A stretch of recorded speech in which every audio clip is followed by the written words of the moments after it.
Hello guys, welcome back to our YouTube channel.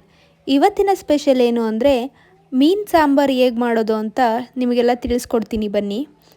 ನಾವಿಲ್ಲಿ fish sambar ಮಾಡೋದಕ್ಕೆ 2 kg jalebi ಮೀನನ್ನ use ಮಾಡ್ತಾ ಇದ್ದೀವಿ. ಸಾಂಬಾರು ಮಾಡೋದಕ್ಕೆ ಮಸಾಲೆಗೆ ಏನೆಲ್ಲ ಐಟಮ್ಸ್ ಬೇಕು ಅಂತ ನೋಡೋಣ ಬನ್ನಿ. ಅರ್ಧ ಹೋಳು ತೆಂಗಿನಕಾಯಿ ತುರಿ ತೊಗೊಂಡಿದ್ದೀವಿ, ಮತ್ತು ಈರುಳ್ಳಿ, ಶುಂಠಿ ಮತ್ತು ಕೊತ್ತಂಬರಿ ಸೊಪ್ಪು ಮತ್ತು 7ರಿಂದ 8 ಟೊಮೊಟೊ, ಹಸಿಮೆಣಸಿನ್ಕಾಯಿ ತೊಗೊಂಡಿದ್ದೀವಿ.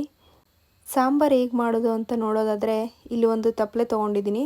ಅದಕ್ಕೆ ಸ್ವಲ್ಪ ಎಣ್ಣೆ ಹಾಕ್ಕೊತಾ ಇದ್ದೀನಿ. ಎಣ್ಣೆ ಒಂದು ಸ್ವಲ್ಪ ಕಾದ್ಮೇಲೆ ಸ್ವಲ್ಪ ಈರುಳ್ಳಿ ಮತ್ತು ಹಸಿಮೆಣಸಿನ್ಕಾಯಿನ ಹಾಕ್ಕೊತಾ ಇದ್ದೀನಿ. ಈರುಳ್ಳಿ ಹಸಿಮೆಣಸಿನ್ಕಾಯಿ ಸ್ವಲ್ಪ ಫ್ರೈ ಆಗಬೇಕು.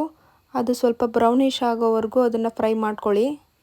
ಅದು ಬ್ರೌನಿಷ್ ಆದಮೇಲೆ ನಾವು ರೆಡಿ ಮಾಡಿ ಇಟ್ಕೊಂಡಿರೋ ಮಸಾಲೆನ ಅದಕ್ಕೆ ಮಿಕ್ಸ್ ಮಾಡಬೇಕು.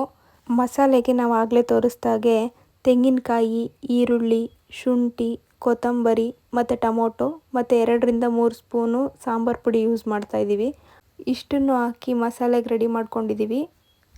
ರುಬ್ಬಿರೋ ಮಸಾಲೆನ ತಪ್ಪಲೆಗೆ ಹಾಕ್ಕೊಂಡು ಅದನ್ನು ಸ್ವಲ್ಪ ಫ್ರೈ ಮಾಡಬೇಕು. ಯಾಕಂದರೆ ಹಸಿ ವಾಸನೆ ಹೋಗೋವರೆಗೂ ಅದನ್ನು ಒಂದು ಸ್ವಲ್ಪ ಚೆನ್ನಾಗಿ ಫ್ರೈ ಮಾಡ್ಕೊಳ್ಳಿ.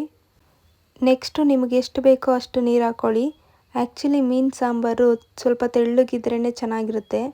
ಸಾಂಬಾರು ಪುಡಿನ ನೀವು ಬೇಕಾದರೆ ರುಬ್ಕೊಳ್ಳುವಾಗ ಬೇಕಾದರೂ ಹಾಕ್ಬೋದು, ಅಥವಾ ಆಮೇಲೂ ಕೂಡ ಹಾಕ್ಬೋದು. ಇಲ್ಲಿ ನಾವು ಆಮೇಲೆ ಹಾಕ್ತಾಯಿದ್ದೀವಿ ಸಾಂಬಾರು ಪುಡಿನ. ಚೆನ್ನಾಗಿ ಮಿಕ್ಸ್ ಮಾಡಬೇಕು ಸಾಂಬಾರು ಪುಡಿ ಆಮೇಲೆ ಹಾಕಿದ್ರೆ, ಅಥವಾ ನೀವು ಮೊದಲೇ ಹಾಕ್ಕೊಂಡು ಮಿಕ್ಸಿ ಜಾರಲ್ಲೇ ರುಬ್ಕೊಂಡು ಕೂಡ ಮಸಾಲೆನ ಹಾಕ್ಬೋದು. ಮೀನು ಸಾರಿಗೆ ಎಷ್ಟು ಹುಳಿ ಹಾಕ್ತೀವೋ ಅಷ್ಟು ಚೆನ್ನಾಗಿರುತ್ತೆ. ನೋಡಿ, ನಾವಿಲ್ಲಿ ಹುಣಸೆಹಣ್ಣ ಯೂಸ್ ಮಾಡ್ತಾಯಿದ್ದೀನಿ. ಹುಣಸೆಹಣ್ಣ ಮೊದಲೇ ನಾನು ನೆನೆ ಹಾಕಿ ಇಟ್ಕೊಂಡಿದ್ದೀನಿ. ಹುಣಸೆಹಣ್ಣ ನೀವು ಎಷ್ಟು ಜಾಸ್ತಿ ಹಾಕ್ತಿರೋ ಅಷ್ಟು ರುಚಿ ಸಿಗುತ್ತೆ. ಹಾಗಂತ ತುಂಬ ಜಾಸ್ತಿ ಹಾಕಬೇಡಿ, ಅಳತೆ ನೋಡ್ಕೊಂಡು ಹಾಕಿ ಹುಣಸೆಹಣ್ಣ. ಟೊಮೊಟೊ ಕೂಡ ಹಾಕಿರ್ತೀವಲ್ವ, ಸೊ ನೋಡ್ಕೊಂಡು ಹಾಕಿ. ಹುಣಸೆಹಣ್ಣು ಹುಳಿ ಹಾಕಿದ್ಮೇಲೆ ಫಿಶ್ನ ಹಾಕಬೇಕು.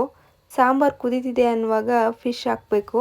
ಫಿಶ್ ಹಾಕಿದ್ಮೇಲೆ ಒಂದು 10ರಿಂದ 15 ನಿಮಿಷ ಫಿಶ್ಶು ಬೇಯಲಿ. ಫಿಶ್ 15 ನಿಮಿಷ ಆದಮೇಲೆ ಆಫ್ ಮಾಡಿಕೊಂಡು ನೀವು ಫಿಶ್ ಸಾಂಬಾರನ್ನ ಸವಿಬೋದು. ಈ ರೀತಿ ಫಿಶ್ ಸಾಂಬಾರನ್ನ ನೀವು ಕೂಡ ಟ್ರೈ ಮಾಡಿ. ಹೇಗಿದೆ ಅಂತ ಕಮೆಂಟ್ ಬಾಕ್ಸ್ನಲ್ಲಿ ತಿಳಿಸಿ.